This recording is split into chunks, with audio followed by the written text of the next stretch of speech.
Please welcome Richard Medhurst. Hello.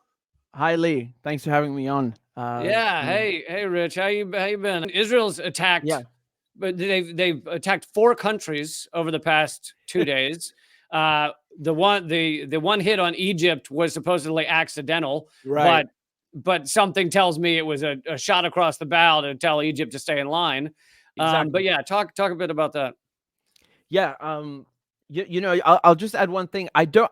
Anything is possible. Really, anything is possible.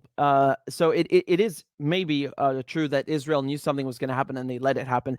But I think it's fair to say that in most likelihood they were arrogant. They underestimated their quote unquote enemy, and Hamas.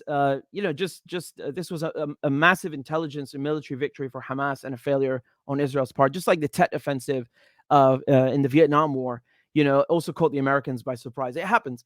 I think it kind of shows how ridiculous the Israelis are. They're more of like a paper tiger, and the only good thing, the only thing they're good at is bombing civilians from the sky where no one can fight back. They still have refused to go into Gaza and Right. fight a ground war because they're I afraid of actually facing an enemy. Yeah, That I've heard other well-informed people like Scott Ritter say that Israel's military is not set up for some sort Yeah, of ground invasion, which also would speak to, I hope it doesn't come to this, but it would seem to add credence to Seymour Hersh's article saying his internal Israeli sources say that Israel's next move might be to actually increase the size of the bombs they're dropping up to the level of the Moab, the mother of yeah, all bombs. Apparently, they have several of those, which has only been dropped by Donald Trump, I think, once. It's the largest non-nuclear bomb right, in existence, and it was sold to them or given to them by the United States. So yeah. that's why they have such things. I mean, I obviously hope that is not the next step, but that's what Seymour Hersh was Yeah. hearing.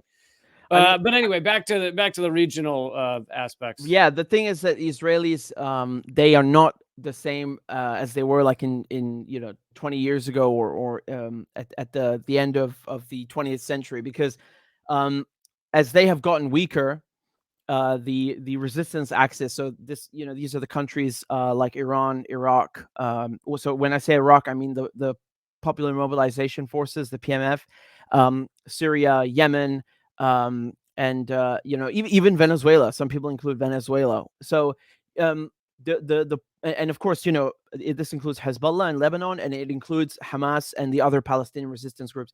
It's better to think of these as one cohesive unit now, because you are seeing and you saw how at the same time they were firing at the Israelis from Syria, from South Lebanon, so Hezbollah, and also from Gaza with Hamas. So this is coordinated. And you've seen also, for example, PIJ fighters or Hamas fighters going into South Lebanon using, which is Hezbollah's turf, using that to stage attacks. This is coordinated now. And this shows that Israel has failed in its goals to weaken any of these groups, right? And the fact that all of these entities, so whether it's Syria, which is a secular country, or it's Iran, which is an Islamic republic, or Hamas, which is Sunni, they're all working together, right? And the stupid thinking in the West is usually that, oh, there are Sunnis and there are Shias and they hate each other, which is complete utter nonsense.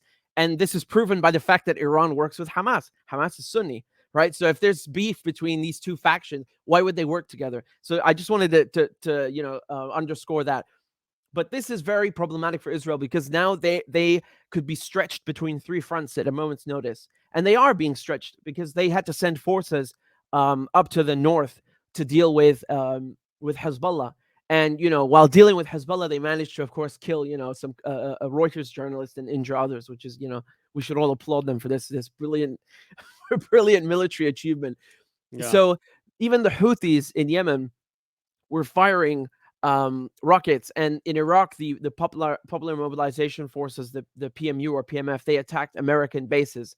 So usually, the Americans, they have bases in Syria, they have bases in Iraq under the guise of fighting ISIS, and they are constantly under attack from the Popular Mobilization Forces, or you could just say the resistance axis.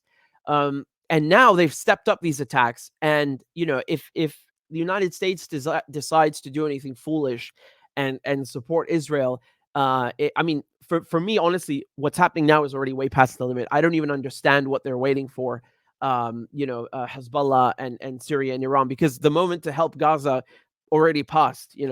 But I think they are waiting to see whether there will be a ground invasion, which will certainly add a new dimension to the conflict. If this happens, you can expect to see huge escalation from South Lebanon, from Hezbollah, from Syria, and of course in Iraq, in Syria, the American bases there being attacked. And honestly, if this happens, they are not going to just fire a few rockets at these bases. They will completely demolish them, and the Americans will have to be kicked out of Iraq and Syria, and they will lose their foothold in the Middle East. Right? The last stronghold, the actual stronghold of American and British and European influence in the Middle East is Israel. I know Saudi Arabia and the Gulf states, they also give influence and serve as a sphere of influence for the West, but it's not the same as Israel. Right. So this whole fight is about making sure that Israel, the West, can continue to influence the Middle East. And honestly, Israel just doesn't have the capability or capacity to deal with this. The proof of that was in 2006. I was just next door in Damascus when this war was happening, and everybody was glued to the television. Just like now, we were afraid that the conflict was going to spill over and Syria would be drawn in. And back then, they got humiliated. The Israelis had a ship that was almost completely sunk by Hezbollah. Hezbollah doesn't even have a navy. And they were able to almost sink an Israeli ship. They had all these weapons that the Israelis couldn't even have imagined. Now this is, a tenfold. They have tenfold the amount of weapons and expertise that has been given to them by Iran.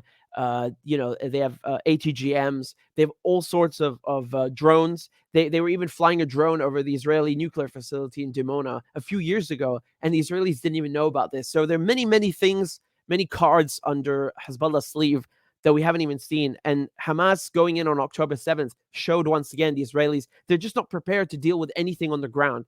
And the only thing they're good at is dropping bombs from the air where no one can fight back. So, if they want to do a ground offensive and they think that that's going to save them, I beg to differ.